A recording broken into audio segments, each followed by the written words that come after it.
and welcome to Yorkshire Voice on Friday the 19th of May with me, Kelly Woodward. And me, Alex Miller. We're taking it easy today, ladies and gents. You might say we've got that Friday feeling. But that doesn't mean we haven't got a fantastic show in store for you today. We're jam-packed with fantastic Yorkshire women, so ladies, prepare to be motivated and inspired. Should I go or? No, I think it's okay, Alex. You can stay.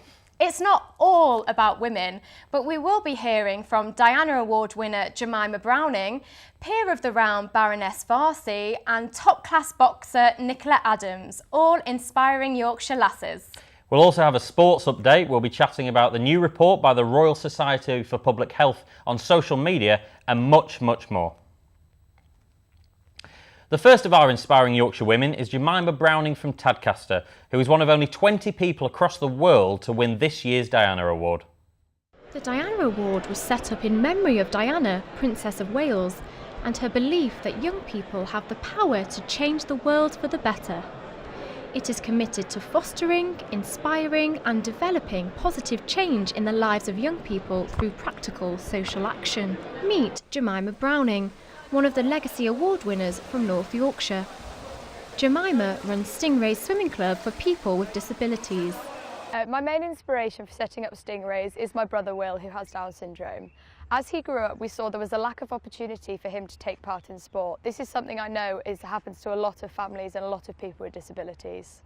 The Diana Award is the longest running award that is given to individuals through a retrospective nomination process. It means so much. It is such a massive, huge honour to even be nominated for such an award.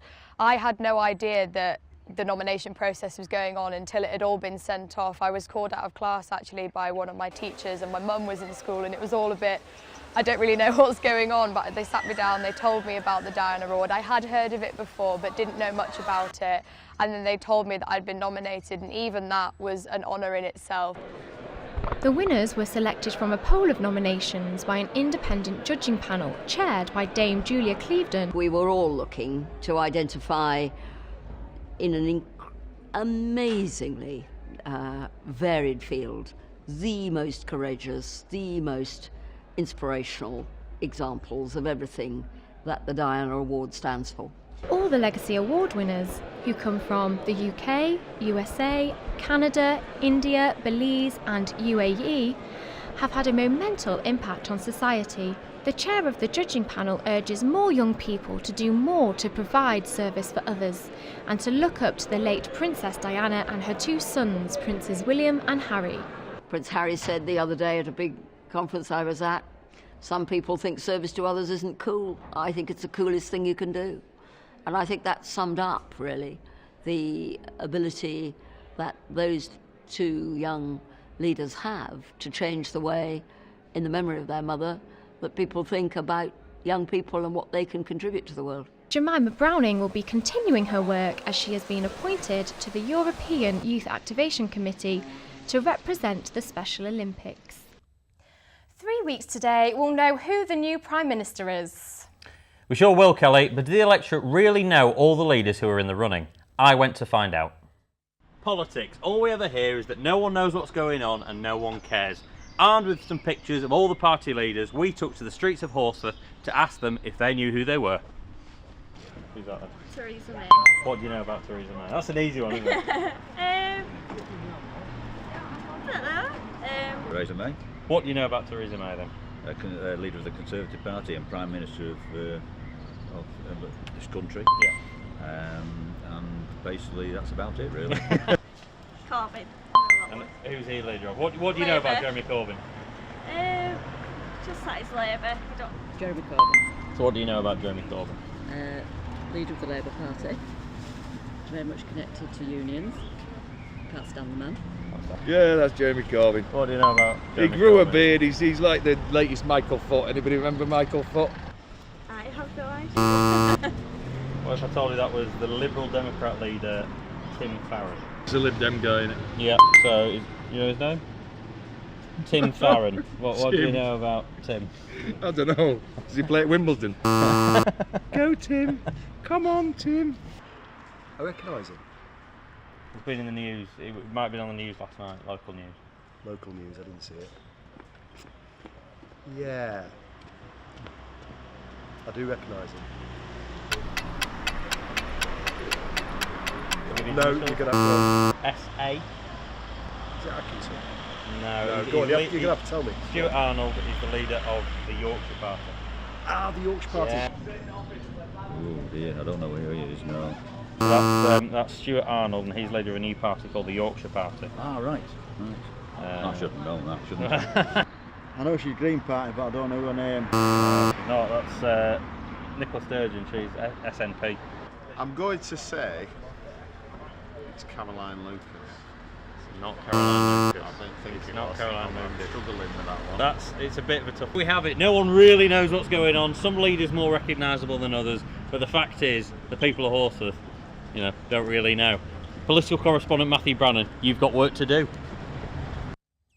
Well, I'm not sure if I'd have got any of them. Someone who I'm sure you would have recognised, Kelly, is Baroness Warsi of Dewsbury. Irrefutable Yorkshire lass come good.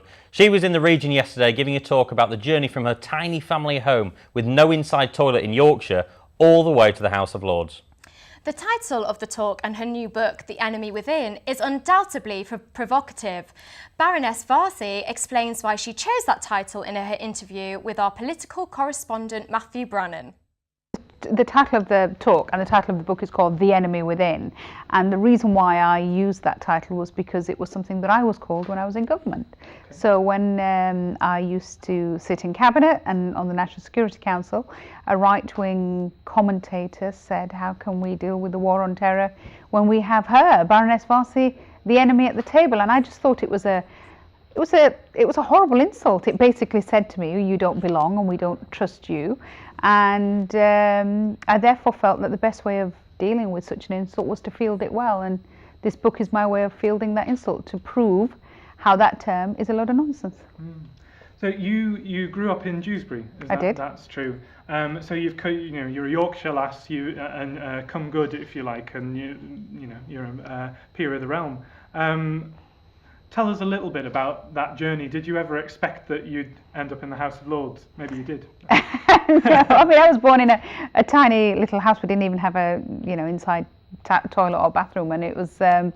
I don't think in my wildest dream, me or my family or my parents, anybody thought that I would even end up in politics. Never mind the House of Lords.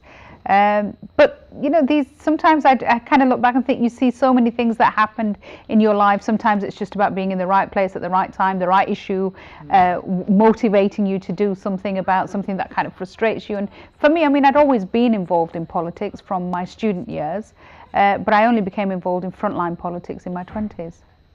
And you talked about motivations there, what was that, the motivation or that one moment that flipped it for you and you thought, no, actually I want to be a politician?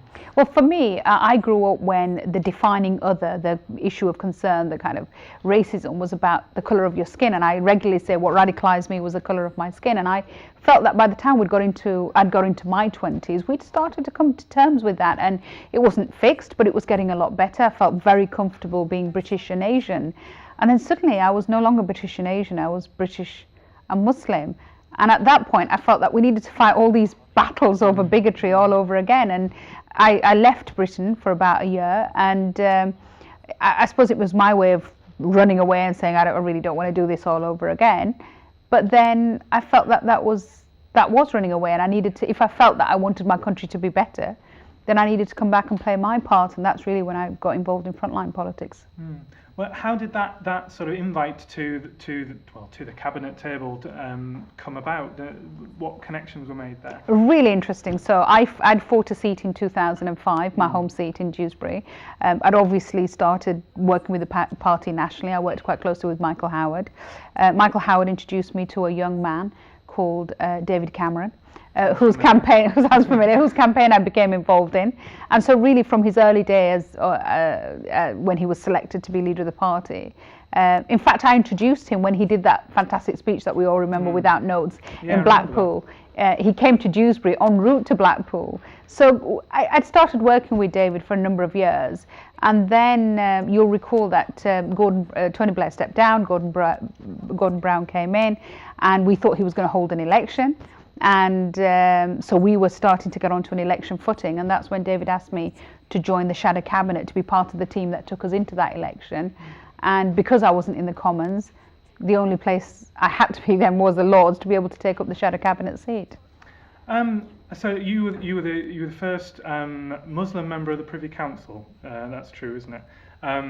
You've been a bit of a trailblazer there, I think, for Muslim women, well, Muslims in general, I imagine, in terms of the demographics. If there's one thing that you would say to women of the Muslim faith, but of all faiths, really, I suppose, of how should they go about making sure that they can be themselves in such high ancient institutions in Britain?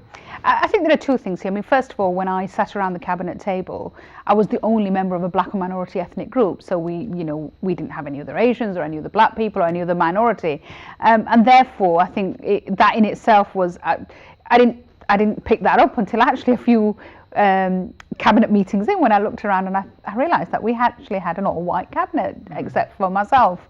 And what I would say is that I've always been true to myself. I've always been lucky enough to have a real sense of my own identity and all the bits that make up my identity. And you can only fake it for so long. And there was no way that as the working class Yorkshire Asian woman, I was going to turn up and sit around a table of lots of nice boys from Eton and I was going to fake it and pretend that I fitted in. So I kind of made a virtue of standing out. Saida Varsi there talking to our man Matthew Brannan. Now, social media use has been linked with increased rates of anxiety, depression and poor sleep in 16 to 24-year-olds, according to new research by the Royal Society for Mental Health. Over to Ellie Rigby to find out more. So, we all use social media, but how is it really affecting us? Social media has been described as more addictive than cigarettes and alcohol, with 91% of 16 to 24-year-olds using the internet for social networking. But research that has come out today has shown Instagram and Snapchat as the worst offenders of the worrying increase in mental health issues. And this is due to the distinct lack of emotional support and awareness offered throughout the app, according to the Royal Society for Mental Health, whilst YouTube and Twitter seem to have the most positive impact on young people. But the Society are calling for change to happen to help safeguard young people's mental health. They want to introduce a pop-up notification warning users how long they've been on social media and are asking social media platforms to highlight when photos of people have been digitally manipulated. The Royal Society for Mental Health also wants social media platforms to identify users who could be suffering from mental health problems by their posts and discreetly signpost to support them. Hopefully, with new research, more attention and time will be given to further investigate the effects of social media on young people's mental health. Gaming giant Nintendo have performed emergency edits on one of their latest games to remove some potentially offensive content. Mario Kart 8 Deluxe was released last month for the new Nintendo Switch console and is currently #1 in the UK's gaming sales charts. Among its features is a new character called Inkling Girl, who would occasionally use a hand gesture that is considered to be extremely offensive in most European countries. Fortunately, Nintendo realised their mistake and have replaced the gesture with something a little more innocent.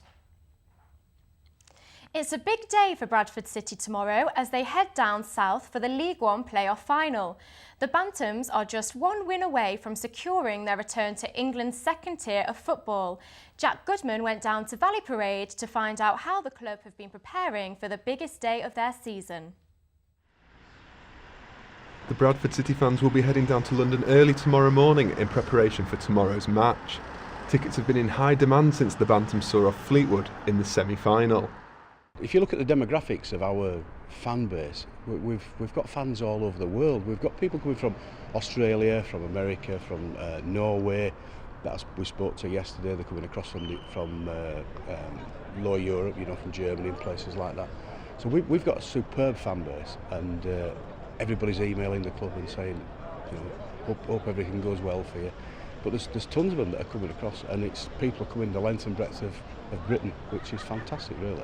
I can remember when I first started working here in the 90s, feeling that it was like a community club, and that feeling's the same. They've been with us through all the highs, well, one or two highs and quite a number of lows in the last 20 odd years. But I think that's it. Everybody feels part of the club, and that's marvellous. They've been really busy. They've had a lot of money to lay out in the recent weeks, but they've done really well. Sales are good. Probably as good as we thought they might be. I know there's other people think we might have sold more, but the reality is everybody's got to watch the pennies. But they're really up for it. They're really excited, and obviously, hopefully, we're going to win. But the club aren't the only ones in the city who are benefiting from the on-field success. What it does, it gives the city a vibrancy, and I'm sure other people from other cities will tell you the same. People walk with an extra step in the stride, you know what I mean, and it just gives you like a good feeling, and it's brilliant, to be fair. Well, it's quiet inside the stadium today, but Bradford City will be hopeful that the fans who were here for the playoff semi-final, who created the atmosphere that saw them past Fleetwood, will recreate that at Wembley tomorrow afternoon when they face Millwall. From Valley Parade for Yorkshire Voice, I'm Jack Goodman. Cricket fans will be making a pilgrimage across the Pennines to watch their side face bitter rivals at Old Trafford this weekend. The fourth match of the season for the White Rose began today and will carry on over the weekend. The Yorkshire side have had a fairly unimpressive start to the County Championship season, winning one, losing one and drawing one. So they'll be hoping to bring their success in the One-Day Cup to the County Championship. In Rugby League, it's Magic Weekend. Teams from across Yorkshire meet in Newcastle for the two-day Super League extravaganza. The weekend finishes with our focus on our region as Leeds Rhinos played table toppers Castleford Tigers. Another strong female Right Rose role model is double Olympic champion and wearer of the widest smile in sport, boxing star Nicola Adams. Having won her second profession bout in Leeds on Saturday, she's been on the media trail promoting her new book. Indeed she has, Kelly. The grand unveiling was last night at Leeds Waterstones and I was the lucky host. Let's see how it went, shall we? Sam Brooksbank reports. It's not every day that you get a chance to meet a pioneer of sport, but lucky boxing fans in Leeds were treated to an evening with double Olympic gold medalist Nicola Adams at the launch of her autobiography called Believe. More than 200 people came to the Q&A and Nicola herself was happy to finally get the book launched. Yeah, I'm really excited. It's going to be good. I've been waiting for this for a while, for the launch, and now it's finally here. Yorkshire Voice's Alex Miller was the lucky man to host the evening and gave us a sneak peek of the book. It's about her, she's wanting to get her personality out there, she's wanting to let people know things that they might not necessarily know about her just from her boxing career. And I think it does that, you know, it touches on moments in her personal life that we wouldn't have known. That's the idea of a sporting autobiography, isn't it? We know about her in the ring, and it's great to see some of her outside of the ring. Miss Nicola Adams.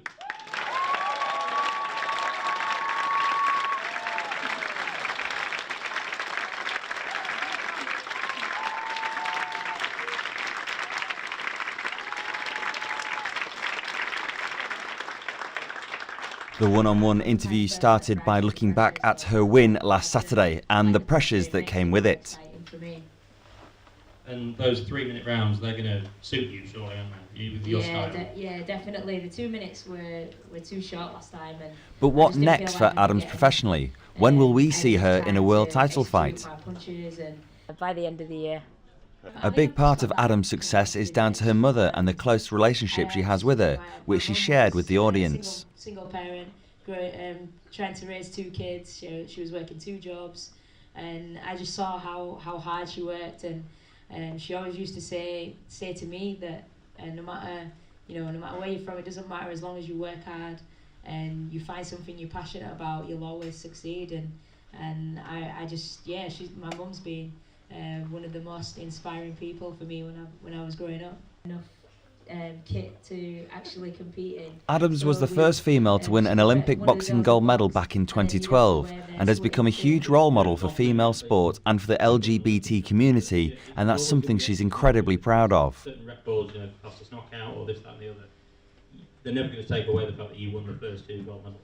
A lot of pride. It's nice to be able to go into the gyms now and see younger girls in the gym, and at GB now we've got juniors and youths going to the Europeans and the World Championships and winning medals and going to the Junior Olympics, and it's nice to see. If we could take some questions from the audience. All the fans queued around the whole floor of Waterstones for a chance to get their copy of the book signed, as well as a chance to meet and get a photo with the Olympic champion. The event organisers said it was a real coup to get Nicola back in her hometown for the release of the book. Yeah, we were really excited about it, and it's gone so well, and she's such a lovely person as well. It's always, they always tell you don't meet your heroes, but I'm really glad that I was able to meet her, and she's really nice. So. With the launch of the book, an upcoming wedding with her fiancé and a potential mouth-watering world title fight in the future, we are definitely not seeing Nicola Adams up against the ropes. Sam Brooksbank for Yorkshire Voice. Nicola Adams there, and that brings our Inspiring Yorkshire Women series to an end. Alex, you interviewed Nicola Adams. How was she? Did she have the widest smile? She was fantastic, yes, she did have the world's widest smile. It was incredible, and she's one of those people that you expect her to be nice. There's a lot of famous people that I think have their celebrity persona, if you like, and that you think they're going to be really nice, and actually they're a bit moody. And no, she was absolutely fantastic. Yeah, and I was going to ask you what you're doing this weekend, but I definitely know you'll be watching Bradford City tomorrow, egging them on. What are your expectations? I think they'll win the game. They're a better side than Millwall. Obviously, Millwall knocked them out last season. But, I'm really hoping so. And, come on the Bantams. Brill. Right, and that's the end of our programme today. Please contact us on Twitter @YorkshireV. Goodbye. Bye.